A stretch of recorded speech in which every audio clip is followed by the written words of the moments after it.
Football academy.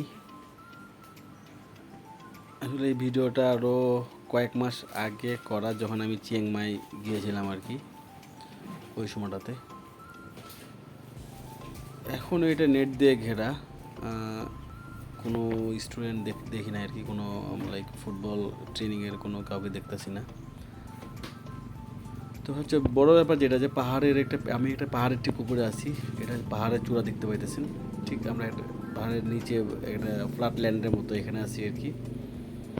উপরে যে দেখা যায় দূরে, এগুলো হচ্ছে কটেজ। কিছু আছে আইসোলেটেড কটেজ, আর কিছু আছে হোটেল টাইপের থাকার জন্য। এই কটেজগুলো অনেক লাইক ফেমাস চিয়াংমাইয়ের। টুরিস্ট তারা এই কটেজে থেকে জাস্ট পাহাড়কে ডিসকভার করতে চায় আর কি। তবে পাহাড়ের পাদদেশে এরকম একটা ফুটবল একাডেমি, এটা আসলে কল্পনা করলেই কীরকম যেন একটা অন্যরকম অনুভূতি হয়। আমারও ঠিক একটা অন্যরকম অনুভূতি হইতেছে আর কি। এটা ঠিক দুপুরের পর পরে একটু একটু পাহাড়ে, জানেন যে পাহাড়ে একটু আগে ভাগে শীত নেমে আসে, এবং পাহাড়ে খুব তাড়াতাড়ি লাইক সানসেট হয়ে যায় আর কি, সূর্যাস্ত যায়।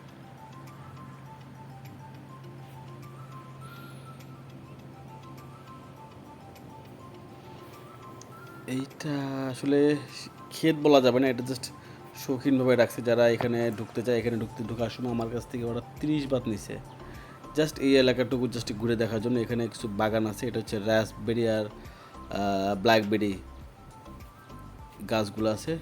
ইচ্ছা করে তুলে খাইতে পারবে, কি যে কেউ, আমরা খাইয়ে দেখলাম আর কি, মজাই আছে। নিচে যে এই ক্ষেতগুলো দেখতেছেন, এখানে মরিচ টাইপের কিছু গাছ, কিছু বাঁধাকপির গাছ আছে। আসলে পাহাড়ে আসলে চিয়াংমাই যেই কারণে বিখ্যাত, সেটা হতেছে পাহাড়। পাহাড় সাথে আপনার এই স্ট্রবেরি, অনেক স্ট্রবেরি ফার্ম আছে, আঙ্গুরের ফার্ম আছে এখানে। লোকালি বিভিন্ন ওয়াইন প্রোডাকশন করা হয়, যেগুলো মানুষের কাছে বিক্রি করা হয়। এবং সেই সাথে মৌমাছির খামারও আছে, যেখানে আপনার ন্যাচারাল হানি বিক্রি করে আর কি।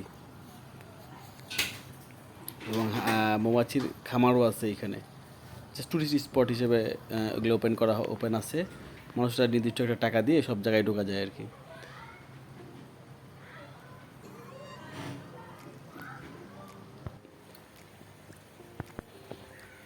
তবে থাইল্যান্ডে যারা আসে, তারা বেসিক্যালি পাতায়া, ফুকেট এই জিনিসগুলোর দিকে ফোকাস করে বেশি। পাহাড় বা পাহাড়ে লাইফস্টাইল, এগুলো পুরোটাই তাদের অদেখা, বা দেখতে চায় না, বা হয়তো বা অজানা আছে।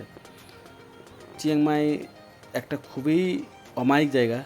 যারা ট্যুরিজম করতে ভালোবাসেন বা জায়গা ডিসকভার করতে ভালোবাসেন, তারা অবশ্যই একবার 2 থেকে 3 দিন অবশ্যই সময় নিয়ে আসতে হবে চিয়াংমাইয়ের জাস্ট ডিসকভার করার জন্য। এখানে অনেক ধরনের লাইক বিনোদনের এন্টারটেনমেন্ট আছে। এলিফ্যান্ট ভিলেজ আছে, তারপরে আপনার বাম্বু ভিলেজ আছে, যে এখানে অনেক ধরনের অ্যাক্টিভিটিস হয় আর কি ট্যুরিস্টদের জন্য। এটা হচ্ছে গ্র্যাপস, আঙ্গুরের ক্ষেত আর কি। এখানে আপনি ইচ্ছা করলে ইচ্ছা মতো তুলে খাওয়া যায় আর কি, কোনো বিধিনিষেধ নেই, যেহেতু ফিস দিছি এখানে ইচ্ছা মতো তুলে খাওয়া যায় আর কি। তো যারা থাইল্যান্ডে ট্যুরিজম করতে আসতে চান, ঘুরতে আসতে চান, তারা অবশ্যই চিয়াংমাই একবার প্ল্যানিং রাখবেন আর কি। এখানে ঝর্ণা থেকে শুরু করে পাহাড় উপরে টেম্পল, অনেক ধরনের সাইট সিইং আছে, যেগুলো দেখে খুব মজা পাবেন এবং উপভোগ করতে পারবেন আর কি। ধন্যবাদ।